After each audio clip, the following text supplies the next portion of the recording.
नमस्कार दोस्तों, target with PS Parihar channel में आपका स्वागत है। सुबह की इस वीडियो में ऐसी सूचनाएं होती हैं जो विभिन्न समाचार पत्रों पर छाई हुई होती हैं और विद्यार्थियों के लिए आवश्यक होती हैं। तो आइए शुरू करते हैं और देख लेते हैं कि आज के समाचार पत्रों में ऐसी कौन कौन सी सूचनाएं हैं। सबसे पहले सूचना है 69,000 शिक्षक भर्ती की। 69,000 शिक्षक भर्ती के पासिंग मार्क का ऑर्डर अभी आया नहीं सुप्रीम कोर्ट से और उसकी कोई निश्चित डेट भी नहीं है, लेकिन अभी भी इस भर्ती पर बहुत सारे विवाद हैं और सबसे बड़ा विवाद है एमआरसी को लेकर के। जो जिला आवंटन सूची जारी की गई है उसको लेकर के विद्यार्थी असंतुष्ट हैं। विद्यार्थियों का कहना है कि आरक्षण में भेदभाव किया गया है, उचित तरीके से आरक्षण के नियमों का पालन नहीं किया गया है। एमआरसी और अभी जो अधिकारी थे उनके बीच में बात हुई थी बेसिक शिक्षा परिषद के। एमआरसी को लेकर के सरकार से जवाब मांगा था, लेकिन सरकार के जो जवाब से आयोग संतुष्ट नहीं है और उसने अभी भी भर्ती पर रोक लगा रखी है। वहां पर हमने ये जाना कि जो भी संबंधित अधिकारी आए थे वो जो आयोग द्वारा प्रश्न मांगे गए थे उन प्रश्नों का प्रॉपर जवाब नहीं दे पाए और ना ही कोई प्रॉपर अपना पक्ष लेकर के आए, जिसकी वजह से माननीय आयोग द्वारा कहा गया कि आप कब तक ये जवाब हमें सुनिश्चित करा सकते हैं। तो उन्होंने कहा कि हम 10 दिन का समय दे दीजिए, 10 दिन के अंदर अंदर हम इन्हीं का सभी का जवाब ला देंगे। लेकिन फिर भी उसके बावजूद बातों से बिल्कुल साफ साफ दिखा कि 27% आरक्षण जो ओबीसी का है और 21% आरक्षण जो एससी का है उसके साथ भारी मात्रा में छेड़छाड़ की गई है। ऐसा हम पीड़ित अभ्यर्थियों द्वारा उनसे पूछा भी गया, लेकिन कोई भी उसका सही प्रॉपर जवाब नहीं दे पाया।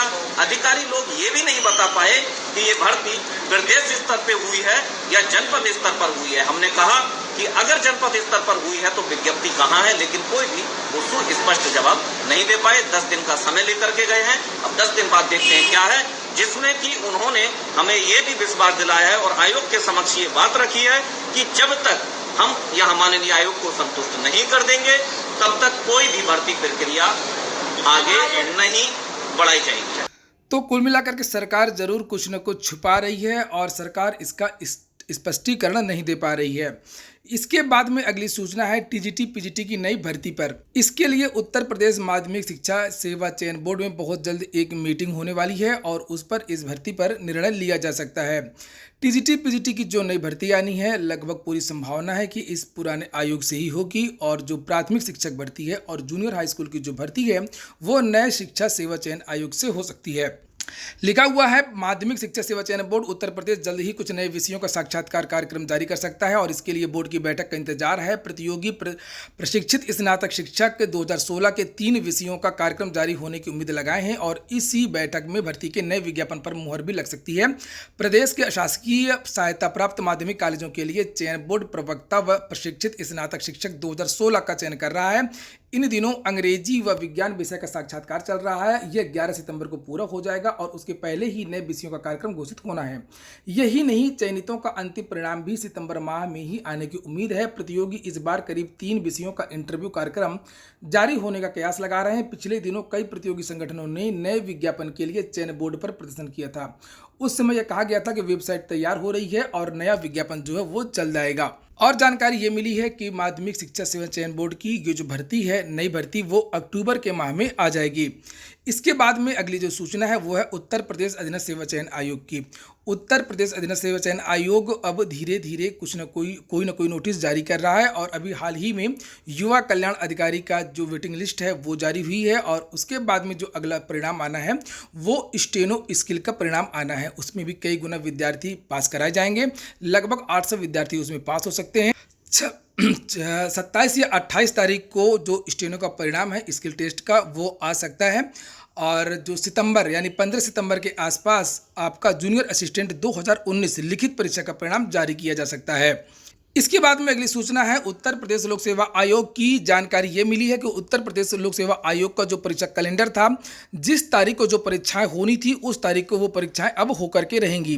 13 सितंबर को आरओ एआरओ 2016 की जो परीक्षा है वो प्रस्तावित थी परीक्षा कैलेंडर में, और अब ये निश्चित हो गया है कि आरओ एआरओ 2016 की जो परीक्षा है वो निश्चित तारीख को होगी। 13 सितंबर को परीक्षा केंद्र निश्चित हो गए हैं। सूत्रों के अनुसार लगभग कार्य पूरा हो गया है, और इसलिए आप लोग इसमें संदेह मत करिएगा कि 13 सितंबर को जो परीक्षा है आरओ एआरओ की वो नहीं होगी, वो निश्चित समय पर होगी। 13 सितंबर को 3 परीक्षाएं हैं, नीट की भी है, पॉलिटेक्निक की भी है और आरओ एआरओ 2016 की भी है। तीनों परीक्षाएं अपने निश्चित समय पर होने जा रही हैं। अगली सूचना है एलटी ग्रेड शिक्षक भर्ती की।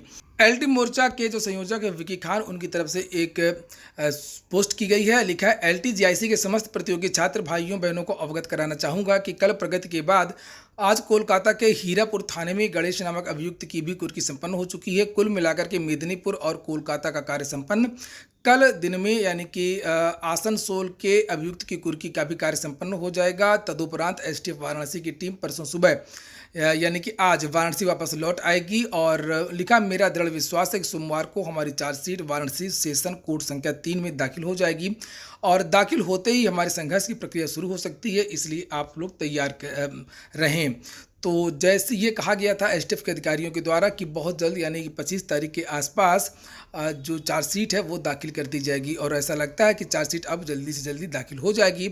उसके बाद में जो छात्र हैं वो लोग सेवा आयोग से अपने परिणाम की मांग रखेंगे।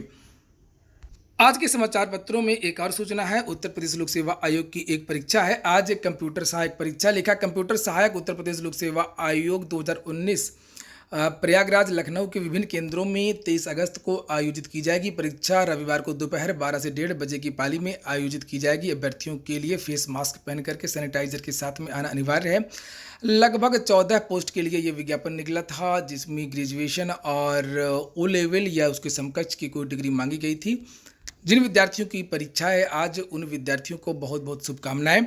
अगली सूचना है, राज्य विश्वविद्यालय में 18 सितंबर से परीक्षा कराने की तैयारी। प्रमोशन का फार्मूला तय, 3 लाख छात्रों को मिलेगा फायदा।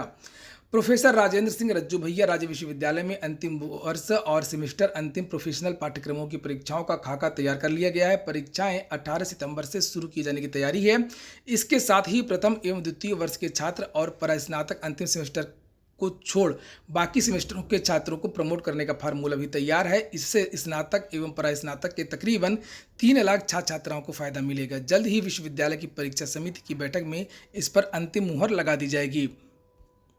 तो ठीक है दोस्तों, ये हो गया आज का वीडियो अगर आपके काम का हो, आपको अच्छा लगा हो तो वीडियो को लाइक अवश्य कर दें। जिन मित्रों ने चैनल को अभी भी सब्सक्राइब ना किया हो सब्सक्राइब करें, और अगर आपके कोई क्वेश्चन है, कोई प्रश्न है, कोई संदेह है तो कमेंट बॉक्स में अवश्य पूछें, जवाब देने की कोशिश करूंगा। नहीं तो जो अगला वीडियो होगा वो आपके कमेंट के आधार पर ही हो सकता है।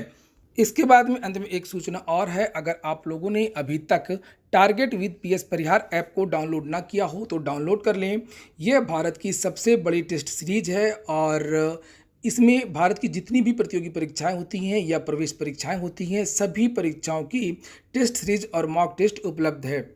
तो इसे देख लें, प्ले स्टोर पर यह ऐप उपलब्ध है। पूरा वीडियो सुनने के लिए बहुत बहुत धन्यवाद।